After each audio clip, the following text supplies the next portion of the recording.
Question number 8 ध्यान से देखेंगे। टीएस ग्रेवर हमें क्या गिवन है? ओपनिंग स्टॉक है रॉ मटेरियल का, फिनिश्ड गुड्स का। परचेजेस हैं 3,60,000। सेल्स हैं, रिटर्न्स हैं, purchase return, sales return, wages, direct expense, factory direct expenses, freight, inward, outward. तो आउटवर्ड्स पीएनएल अकाउंट में जाएगा। रॉ अब क्लोजिंग स्टॉक भी है। Closing stock at the end of the period stock was raw material, work in progress और finished goods. कोई चक्कर नहीं है। Trading account debit side, credit side. तो यहाँ पे दिखा दो to opening stock. Opening stock किसी भी चीज का हो सकता है। ओपनिंग स्टॉक किसी भी चीज का हो सकता है। रॉ मेट जब हमने बचपन या पिछले जन्म में चैप्टर किया था बेसिक अकाउंटिंग टर्म्स, तो उसमें टर्म पढ़ी थी स्टॉक या इन्वेंट्री। तो हमने उसमें पढ़ा था कि स्टॉक और इन्वेंट्री तीन चीजों की हो सकती है। रॉ मटेरियल की भी हो सकती है, work in progress semi finished goods की भी हो सकती है, और फिनिश्ड गुड्स की भी हो सकती है। तो ओपनिंग स्टॉक किस किस चीज का था? रॉ मटेरियल और फिनिश्ड गुड्स। रॉ मटेरियल और फिनिश्ड गुड्स कितने? Raw material 8140। मेन बस ये प्रेजेंटेशन की वजह से आप जो अटके वो अटके, क्वेश्चन इजी है, कोई बात इंपॉर्टेंट। 220 ओपनिंग स्टॉक आ गया। परचेजेस कंसोलिडेटेड है, मतलब कंसोलिडेटेड मतलब हमें रॉ मटेरियल की अलग से नहीं दे रखी, हमें गुड्स फिनिश तो मतलब ये होता ना कि आप रेडीमेड सामान भी तो खरीद सकते हैं, आपको अलग से नहीं दे रखी।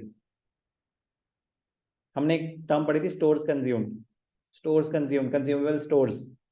तो वो मतलब स्टोर्स कंज्यूम्ड कैलकुलेट करने का फॉर्मूला था opening stock of material plus purchase of material minus closing stock of material.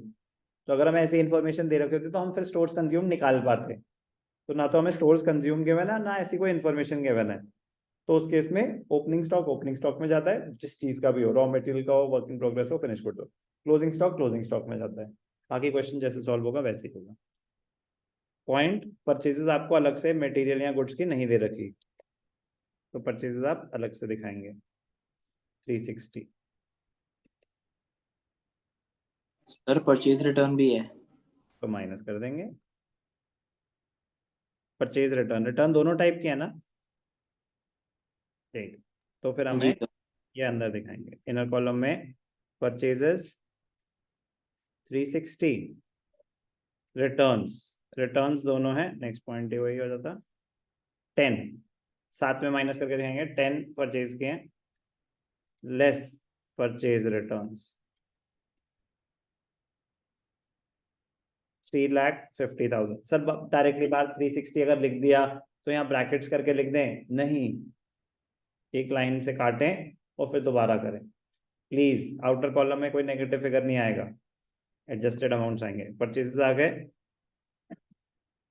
Opening stock आ गया, परचेजेस आ गया, रिटर्न में परचेज रिटर्न, सेल्स, और सेल्स रिटर्न कितना है?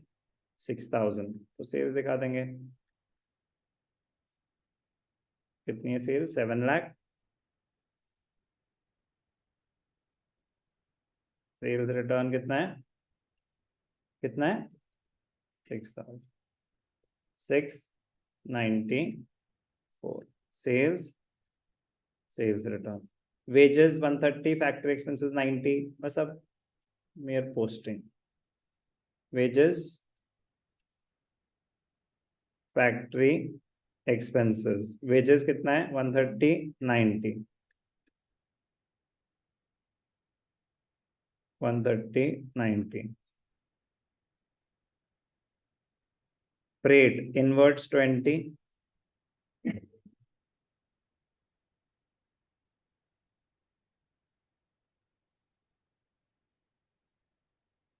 बाय क्लोजिंग स्टॉक किसका? Raw materials, work in progress, finished goods.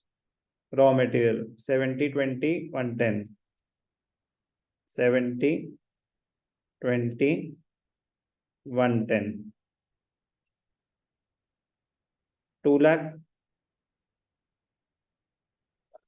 Ticking देखेंगे, freight inwards आ गया 70 20 110 आ गया, क्लोज करेंगे 690 894 56, ठीक है। क्रेडिट ज्यादा है, क्रेडिट्स कितने हैं 894, यहाँ पे क्या आ जाएगा gross profit transfer to PNL account कितना आया, डेबिट्स कितने हैं आपके 220 प्लस 350 प्लस 240 810 810 मतलब 84 890। इजी क्वेश्चन है बट इम्पोर्टेंट है। फर्स्ट टाइम, बस फर्स्ट टाइम कि सर अगर मैं opening stock of raw material और फिनिश गुड्स अलग दे रखा है, closing stock of raw material work in progress दे रखा है, तो हम कैसे ट्रीट करेंगे। हाँ फर्स्ट टाइम शायद अटक सकते हो, तो हो गया अभी क्लियर। कोई डाउट?